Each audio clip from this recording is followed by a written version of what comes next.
మీ business ఏదైనా మీ ఊర్లో promotion చేయాలంటే అది సుమన్ టీవీతోనే సాధ్యం. ఇప్పుడే సంప్రదించండి. ఒకవైపు మనిషి చంద్రమండలంలోకి వెళ్లేందుకు ప్రయత్నాలు చేస్తుంటే కొందరు మాత్రం తమ ఉనికిని కాపాడుకునేందుకు కులం మతం పేరుతో గ్రామాల్లో దారుణాలకు పాల్పడుతూ పాశవిక ఆనందం పొందుతున్నారు.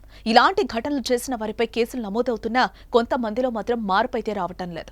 కుల బహిష్కరణలు బతికి ఉన్న వారికే కాదు, చనిపోయిన శవాలకు కూడా వర్తింపచేస్తున్నారు. తాజాగా సిద్దిపేట జిల్లాలో ఇలాంటి ఘటనే ఒకటి వెలుగులోకి వచ్చింది. అక్బర్పేట భూంపల్లి మండలం బొప్పాపూర్ గ్రామానికి చెందిన బండమీది సాయిలు అనే వ్యక్తి అనారోగ్యంతో మృతి చెందాడు. ఆయన అంత్యక్రియలు నిర్వహించేందుకు అతని కులస్తులు ఎవరూ ముందుకు రాలేదు. సాయిలు అనే వ్యక్తి 5 ఎకరాలు పొలాన్ని సాగు చేసుకుంటున్నాడు.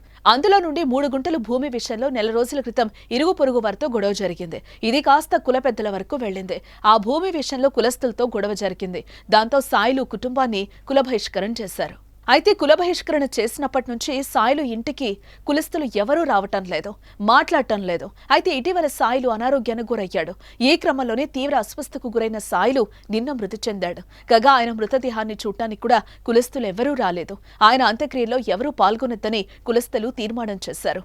బహిష్కరణ అయిన ఇంటి దగ్గరికి ఎవరు వెళ్లినా వారితో మాట్లాడినా 5,000 రూపాయలు జరిమానా వేస్తామని కుల పెద్దలు తేల్చి చెప్పడంతో ఎవరూ కూడా అటువైపు కన్నెత్తి కూడా చూడలేదు. చివరికి కుటుంబ సభ్యులు మాత్రమే సాయిలు అంత్యక్రియల్లో పాల్గొన్నారు. కాగా కుల బహిష్కరణ పేరుతో వేధిస్తున్నారని కుటుంబ సభ్యులు ఆవేదన వ్యక్తం చేస్తున్నారు. ఈ కాలంలో కూడా కుల బహిష్కరణ పేరుతో వేధింపులకు గురిచేయటం ఏంటని, కనీసం చచ్చిన శవాన్ని కూడా తాకొద్దని రూల్స్ పాస్ చేయడంపై స్థానికులు ఆగ్రహం వ్యక్తం చేస్తున్నారు. మా బంధువులు గ్రామం బొప్పాపూర్ గ్రామం మా బంధువులు నిన్న మధ్యాహ్నము 12:30 నుంచి 1 గంట మధ్యలో చనిపోయిండ్రు. చనిపోయినప్పుడు మా చిన్నమ్మ మా చెల్లె ఇద్దరు ఉన్నారు అక్కడ. మా చిన్నాన్న చనిపోతే వాళ్ళిద్దరూ రండి మా నాన్న చనిపోయిన మొత్తం నెత్తి కొట్టుకొని ఏడుస్తుంటే కూడా ఎవ్వరు కనీసం వచ్చి కింద పడుకోబెట్టే పరిస్థితిలో లేరు ఈ గ్రామ కులస్తులు. మనము ఎక్కడే కానీ మన ఇంట్లో ఒక ఎల్క చనిపోతే అసొంటిది మనం దాన్ని తీసేసేదాకా మనకు మనసున పట్టది. అంటే ఇదని తీసి అక్కడ పారేయాలి ఒక పక్కన అన్నట్టు మనం అనుకుంటాము. పక్కన ఒక కుక్క చనిపోతే ఎవరినో విలిపించుకొని ఆ కుక్కను తీసేపించుకుంటాము. అట్లాంటిది ఒక మనిషికి మానవత్వం లేకుండా ఈ విధంగా ఈ గ్రామ సభ్యులు ఈ గ్రామ కులస్తులు పగబట్టినట్టు చేయడము ఇది కరెక్ట్ కాదు అని నేను అనుకుంటున్నా.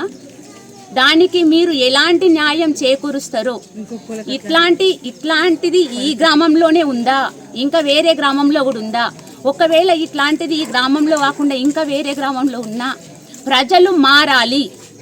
అన్ని విధాలుగా మారుకుంటూ వస్తున్నప్పుడు చిన్న చిన్న గ్రామాలలో ఎందుకు ఇట్లా కుల వ్యవస్థను అడ్డు పెట్టుకొని మారుతలేము?